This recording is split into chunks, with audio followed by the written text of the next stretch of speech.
the big iron on his hip, big iron on his hip. Happy holidays from Ash from Warrior Props. I hope you guys are doing splendidly. Today we are going to be painting the anvil. If you have short-term memory loss and don't remember that we built the anvil quite literally yesterday, if I get this video up in time. We built the anvil yesterday, which you can also follow along and build this 100% handmade prop. Very much love it. Yes, so the anvil, you can go ahead and build that. The tutorial on how to build it was uploaded yesterday. If I care to do my job correctly, I will throw a link or something up here. Probably won't. Yeah, no, it all went together really well, and today we are going to paint it. Now, to go ahead and get some stuff out of the way, remember a couple videos ago when I said the people at Dirty Down, you're not going to get a discount for knowing me. That is no longer true. The people over at Dirty Down at Goblin Hut decided that they were going to set up a discount code. So if you go over to Dirty Down and use Ashen10, you will get 10% off of whatever products you get from Dirty Down. So thank you, big shout out to them. They are lovely people over there. They have taken great care of me. Anytime I have a question, they respond immediately. Or anytime I'm like, hey, I'm running low, they'll be like, as long as you keep tagging us, man, we're gonna make sure you stay up and running. So the people over Dirty Down are some of my favorite human beings on the planet, and they make some of the greatest paints out there. The reason I plug that is because a lot of the weathering, actually all of the weathering on this prop is done with Dirty Down paints. So please go on and head over to Goblin Hut. I'm gonna have a link in the description, and when you check out, use Ashen10 to get some off of your order. But yeah, without further ado, let's talk about what you're gonna need to paint this. Now, because in the last video we did this literally all out of sheet plastic and handmade materials, we're not going to necessarily need to do any, you may need to do some refined sanding, but we are going to go straight into primer. You can use any sort of primer. If you have any spots or whatever, you can use filler primer. Any sort of rattle can primer will do. We'll get some of that going on. I used an airbrush chrome. I use Spastix mirror chrome. You can also use All-Clad 2 chrome. For the base coat on this, I did a raw umber, which can be either applied with a brush or sprayed through an HVLP gun. As for your different weathering paints, I got a little bit of Dirty Down Nicotine Yellow, Dirty Down Black, Dirty Down Dark Brown, Dirty Down Rust, Dirty Down Spray Rust. And I'm going to show you how to use all of that coming up. If you did not add the wires after the build last time, I literally just used some spare, I think they're, I can't remember the size on these. Is it listed? Can't remember. But these are just some spare wires I had laying around. There's also some by the cylinder connector there as well. But yeah, I think that's going to do it for materials list. Let's go ahead and talk about how to paint this.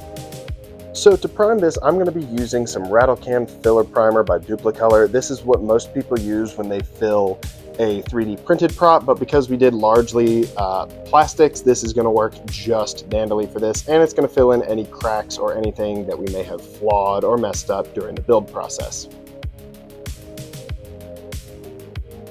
Up next, I use some iron paste with an old chip brush, and this is to add some of that really old sheet metal kind of look to this. So I'm just adding some surface level texture that's not so deep and not so shallow. That way it's really going to highlight that this is an aged piece of metal and not something that came right out of the factory. And so what I did was I took that chip brush and just stippled it all over to give a light texture. Once that had time to dry, I then went over with some raw umber and a chip brush and just made some light dry brush circles on this. This should take you 2, maybe 3 coats to make sure it goes on even. And the reason we're doing a raw umber as opposed to a gloss black is, once again, I really want to make sure the base of this looks old and not new. This is also going to add a light brushed metal effect to this to really sell the age that we're going for here. Remember to do several passes and to make sure you're working slow and use the dry brushing technique. Once the raw umber was dry, I took this over to my paint booth and sprayed this with a Spastix Mirror Chrome. Now, because we had a brown base, this is really going to come out as an aged or a lighter color chrome and metallic effect rather than a gloss silver. To add some realistic shine and to darken the tint up a little bit, I'm going to brush on some graphite powder.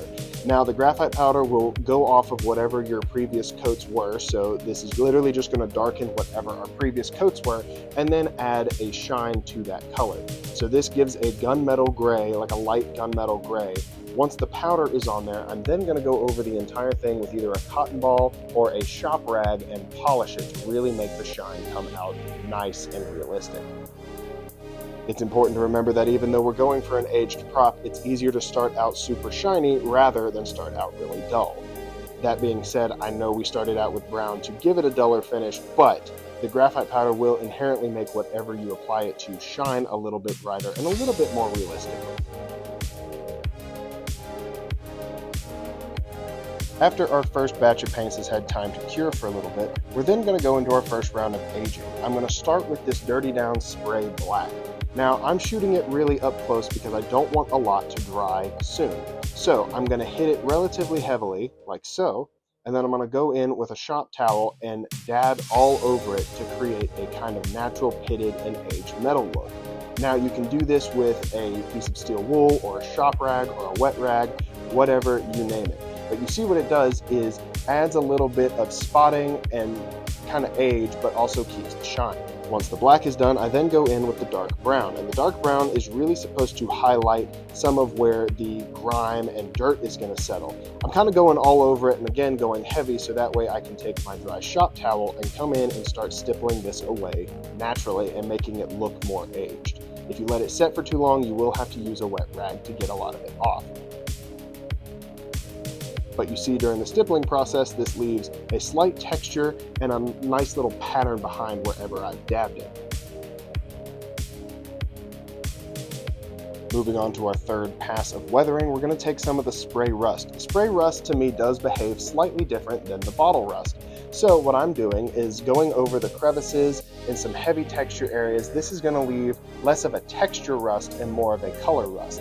I'm putting this, you can see, in crevice areas or places where dust and water and grime would settle. Once again, after it sets for a minute, go back over with a shop rag and dab it up. This part of the weathering not only adds some color variation, but also adds a more realistic light rust element to the entire build. It's important to remember that for the anvil, you should weather it based on which level of the anvil you're going for in the game. I then took an old chip brush and some of the bottle rust. This stuff leaves a little bit of a texture, and once it dries out, leaves more of a brighter orange hue to it. So now I'm going in with some more heavy rust and just going over the areas that would really collect the dirt, grime, and rust, especially kind of basing it off of where it is on the level 1 version in the game.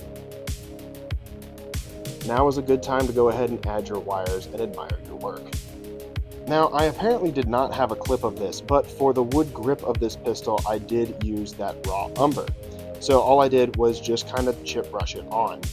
Once the raw umber had settled on the grips, I then went over with some nicotine yellow. This is going to add a little bit of age to the wood and also give it a light sheen. It's important to remember that a lot of the Dirty Down weathering sprays will almost act like a clear coat once they're done. They don't inhibit the shine factor of the base paints. And in this regard, it's really going to make this look like this was stained and then aged, rather than just chipped on yellow or just has some yellow grime in it. It really does look like a stained piece of wood. Now we've weathered all of our metal parts and the wood, I'm then going to go in with some rub and buff and an old chip brush, and I'm going to wipe as much of the silver paint off as I possibly can, and I'm just going to go over some of the highlighted areas. This is to kind of mimic the effect that you see on metal after you've scraped a piece of metal or something, or, you know, it's been windblown, it's been aged, just really highlighting the edges and making sure the edges look like they've kind of been chipped away by dust, debris, scrapes, and whatever over time.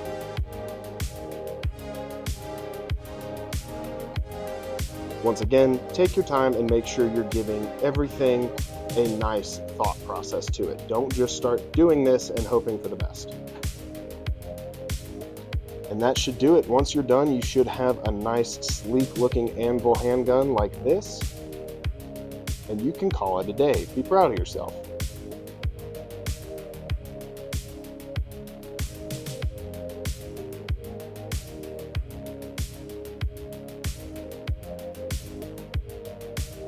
And that'll do it. I'll have some glamour shots I took with my camera right here. But yeah, that'll do it. It's not the world's most complicated paint job, especially if you just know what you're doing. I know this. My painting videos are always shorter, and that's just because I love the painting process. So a lot of the times I just know exactly what I'm going to do off rip, and I just kind of go for it and go into it. But yeah, make sure you take your time and just enjoy the process. And again, if you want a cleaner version of the Anvil, make sure you have your reference images pulled up. Keep it clean or dirty it up even more, whatever. Like I said, I was really kind of going for like the level 1, level 2 version. But again, this came out phenomenal. I am so happy with how this came out. And again, when I posted this on Instagram, it blew up more than I thought it would. So I have been inundated with requests to make more of these. So yeah, that's probably going to be my life for the next few months. Yeah, I hope this was an easy tutorial for you to follow. I hope you can apply something you've learned to another build. Let me know what else you want to see. I don't, off the top of my head, have too many Arc Raider projects that I can probably show. I've been contracted by a couple creators that want me to help do props for like some short films, and I don't necessarily know if I'm going to be allowed to record the build process for the things I'm building for them. But if there's anything else you would like to see from Arc Raiders, please let me know. I'm still enjoying the game, so I'm more than happy to come back and make props from it. But yeah, again, if you learned something or you've built the Anvil and you're happy with it, send it to me on Instagram, show me. I always love seeing it when I've helped people. That is my favorite part about this, is helping people. And yeah, don't forget to go check out Dirty Down, again, Ashen 10, if you want to get a little bit off of your order. And I think that'll do it, my friends. I hope you all have a lovely holiday, whatever you celebrate. Take some time off. I'm not. I plan on getting a lot of videos done. Have fun, be with loved ones, all the other cliche holiday spiel stuff. But I hope you all have a lovely holiday, and I will see you all around. I don't know how to end this. I'm always like goofy. All right, so I'm going to walk.